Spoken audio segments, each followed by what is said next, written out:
بسم اللہ الرحمن الرحیم۔ الظن الخاص والظن المطلق۔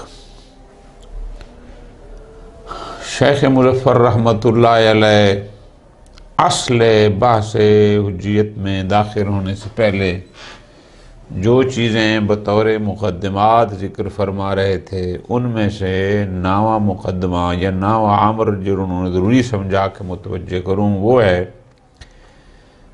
دو اصطلاحوں کی تعریف کہ ہم جو گزشتہ بحث میں بھی کہا تھا کہ ظن خاص اور ظن مطلق یہ دو لفظ یہ پیچھے جو ہم نے 8ویں بحث مکمل کی تھی اس میں بھی آئی تھی کہ ظنون خاصہ جہاں باب علم کے انفتاح اور انسداد کی بات ہوئی تھی تو میں نے گزارش کی تھی کہ کچھ لوگ باب علم کے انفتاح کے قائل ہیں، کچھ لوگ انسداد کے قائل ہیں اور کچھ کہتے ہیں کہ باب علم تو منسد ہے لیکن علمی مفتوح ہے۔ علمی سے مراد میں نے گزارش کی تھی وہی ظنون خاصہ کہ کچھ ایسے ظن ہیں، کچھ ایسی امارات ہیں کہ جن کی حجیت پر دلیل قطعی قائم ہے تو وہ کہتے ہیں اگرچہ باب علم منسد ہے لیکن باب علمی مفتوح ہے۔ تو یہ ظن خاص اور ظن مطلب کی بحث چلتی رہی۔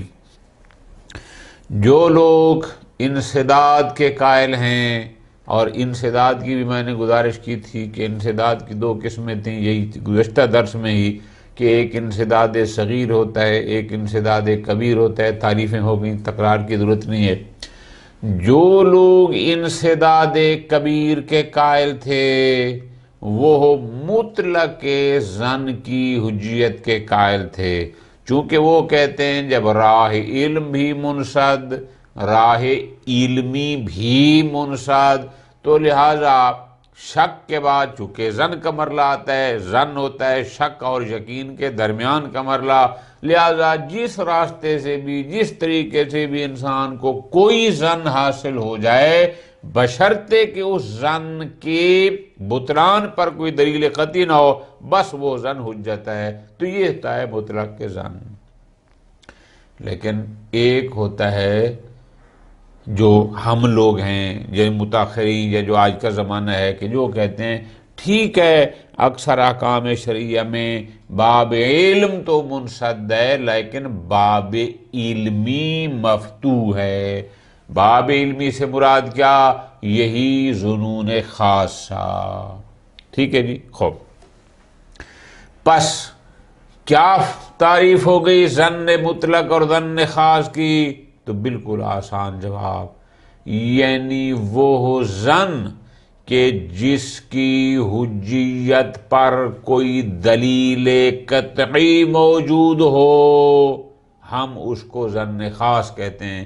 اگرچہ وہ ظن اس لیے کہتے ہیں کہ اصل وہ امارہ ہوتی ہے جو سبب ظن ہوتی ہے، یعنی ایسی امارہ جس کی حجیت پر دلیل قطعی موجود ہو ہم کہتے ہیں یہ امارہ حجت ہے، اور اس سے حاصل ہونے والے ظن کو کہتے ہیں ظن خاص۔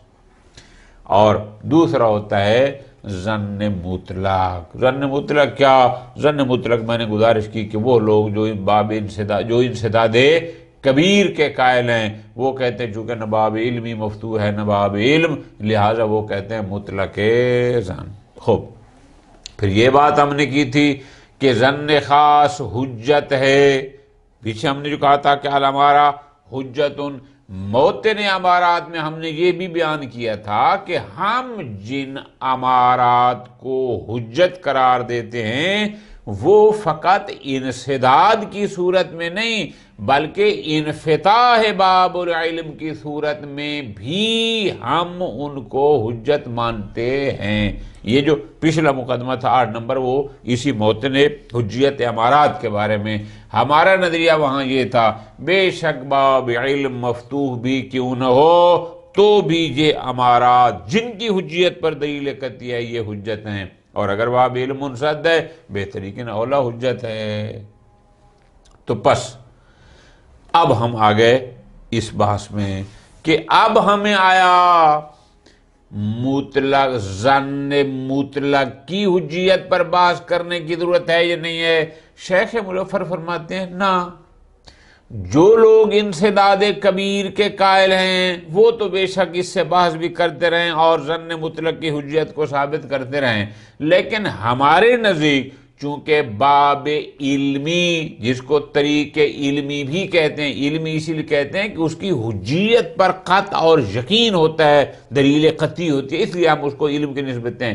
چونکہ ہم باب علم نہ صحیح لیکن باب علمی، طریق علمی کے انفتاح کے قائل ہیں، تو اس سے ہمیں ظن خاص حاصل ہو جاتا ہے، اور ان ظن خاص کی حجیت پر ادلہ قطعیہ موجود ہیں، لہذا ہم اگر بات کریں گے تو فقط ظنون خاصہ کی کریں گے، ظن مطلق حجت ہے یا نہیں ہے، جو اس کے کیا ہیں، ہمیں اس کی ضرورت نہیں ہے۔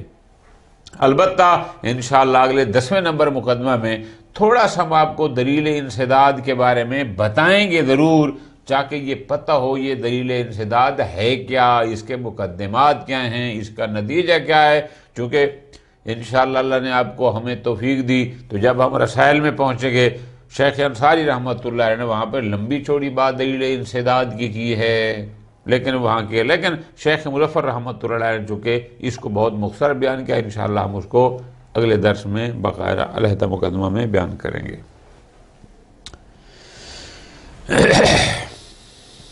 اب 9 نمبر 9واں مقدمہ، الظن الخاص و ظن المطلق تکرر منا التعبیر بظن الخاص و ظن المطلق، کہ ہم نے 2 تعبیریں، 2 لفظ بار بار استعمال کیے، ظن خاص ظن مطلق، ظن خاص ظن مطلق۔ فرماتے ہیں یہ جو ہم اصطلاح استعمال کرتے رہے، ہوا اصطلاح للاصولیین المتاخرین، یہ اصولیین متاخرین کی اصطلاح ہے کہ وہ ظن کو 2 حصوں میں تقسیم کرتے ہیں، ایک ظن خاص ایک ظن مطلق۔ فَيَنبَغِي بیان ما یعنون بہما، تو ہمیں تھوڑا سا بتانا چاہیے کہ ظن خاص جب کہتے ہیں تو اس سے مراد کیا ہوتا ہے، اور جب ہم ظن مطلق کہتے ہیں تو اس سے مراد کیا ہوتا ہے۔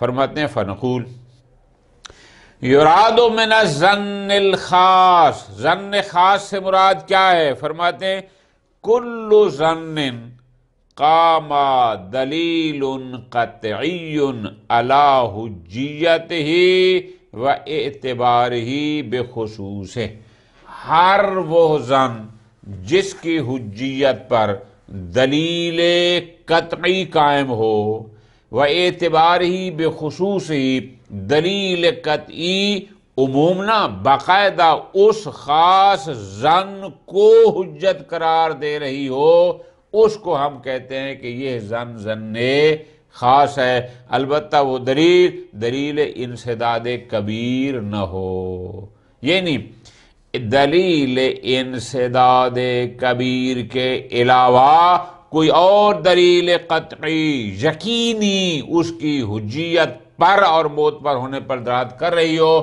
تو ہم کہتے ہیں کہ یہ ظن خاص ہے۔ بس فرماتے ہیں فَيَكُونُ الْمُرَادْ مِن، پس اس کا مطلب ظن خاص سے مراد کیا ہے؟ الْأَمَارَةُ الَّتِي، کہ وہ امارہ، الَّتِي هِيَ حُجَّةٌ مُطْلَقَةٌ، جو حجت ہوتی ہے مطلقہ۔ مطلق کا مطلب کیا؟ چاہے باب علم منسد ہو، حتی ما انفتاح باب علم، چاہے باب علم مفتوح بھی کیوں نہ ہو، بس یہ حجت ہے۔ تو پس ظن خاص سے مراد یعنی وہ امارہ جو مطلقاً حجت ہے۔ وَيُسَمَّ أَيْضًا، اور اسی کو جسے ہم امارہ کا نام دے رہے ہیں یا ظن خاص کا دے رہے ہیں، اسی کو طریق علمی بھی کہتے ہیں۔ علمی کیوں؟ علمی تو ہوتا ہے علم یعنی یقین یعنی قطع، فرماتے ہیں اس لیے نسبتاً الی العلم باعتبار قیام العلم علی حجیت، طریق علمی اس لیے کہتے ہیں کہ اس کے طریق الی الواقع ہونے پر، اس کے امارہ ہونے پر ہمیں علم ہوتا ہے، یقین ہوتا ہے، وہ دلیل قطعی ہوتی ہے کہ یہ حجت ہے اور یہ طریق الواقع ہے، اس بنیاد پر ہم اس کو طریق علمی کہتے ہیں۔ کما تقدمہ 6 نمبر مقدمے میں آپ کو یاد ہوگا یہ ساری بات ہم نے کی تھی۔ یراد من الظن المطلق، لیکن جب ہم کہتے ہیں ظن مطلق تو اس سے مراد کیا ہے؟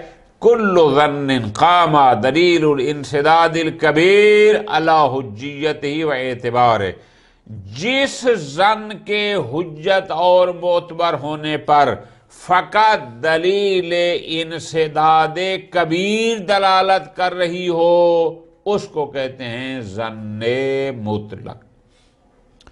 فَيَكُونُ الْمُرَاد مِن، تو پس ظن مطلق سے مراد وہ امارہ ہوگی التي هي حجہ فی خصوص حالت انسداد باب العلم والعلم، کہ ظن مطلق سے مراد فقط وہی امارہ ہے جو باب العلم والعلمی کے منصد ہونے کی صورت میں حجت ہوگی۔ لہذا اگر باب علمی مفتوح ہوگا تو پھر اس صورت میں بھی یہ ہمارا حجہ نہ ہوگی، جیسا کہ ہم کہتے ہیں۔ پس اے انسداد باب نفس العلم بالاحکام، باب العلم منصد ہو یعنی احکام کے بارے میں، یعنی ان احکام کے واقعیہ کے بارے میں علم اور یقین کا باب وہ بھی منصد ہو، و باب طرق العلمیہ یا طرق علمیہ ظناور، جو احکام واقعہ تک کے علم تک پہنچانے والے ہوں ان کے نزدیک وہ بھی۔ چونکہ میں نے گزارش کی تھی انسداد کبیر کیا تھا؟ انسداد کبیر یہ تھا کہ ان احکام تک پہنچنے کے لیے نہ ہمارے پاس روایات کا راستہ ہے نہ ہمارے پاس اجماع کا راستہ ہے، یعنی کوئی بھی ان طرق میں سے کوئی بھی نہ ہو۔ نحن فی هذا المختصر لا نبحث الا عن الظنون الخاصہ، ہم اپنی اس کتاب میں فقط ظنون خاصہ کی بات کریں گے۔ کیوں؟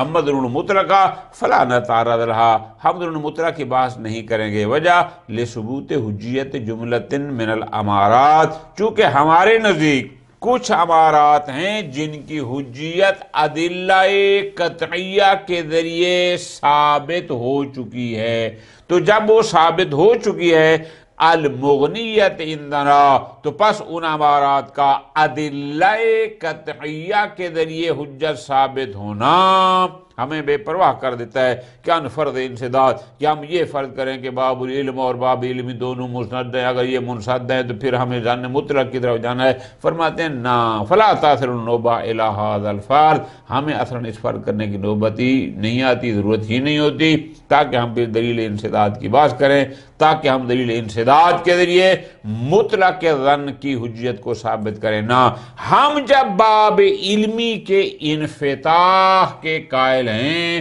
تو ہمیں پھر مطلق ظن اور دلیل انسداد کی بات کی ضرورت ہی نہیں ہے۔ البتہ شیخ مظفر فرماتے ہیں وَلَكِنْ بَعْدَ انتہینا إِلَىٰ هُنَا يَنبَغِي أَنْ لَا يَخْلُ هَذَا الْمُخْتَصَرُ من الاشارت الی مقدمات، البتہ میں تفصیلی بحث تو نہیں، تھوڑی سی بات آپ کو دلیل انسداد اور اس کے مقدمات کی طرف اشارہ کروں گا تاکہ ایک طالب علم کو پتہ ہو یہ دلیل انسداد کیا ہے، اس کے مقدمات کیا ہیں، پھر وہ جو مقدمات ہیں پھر ان کا نتیجہ کیا ہے۔ اس حد تک وہ انشاءاللہ ہم 10ویں مقدمہ میں اس کو تفصیل سے پڑھیں گے۔ وصلی اللہ علی محمد وعلی محمد۔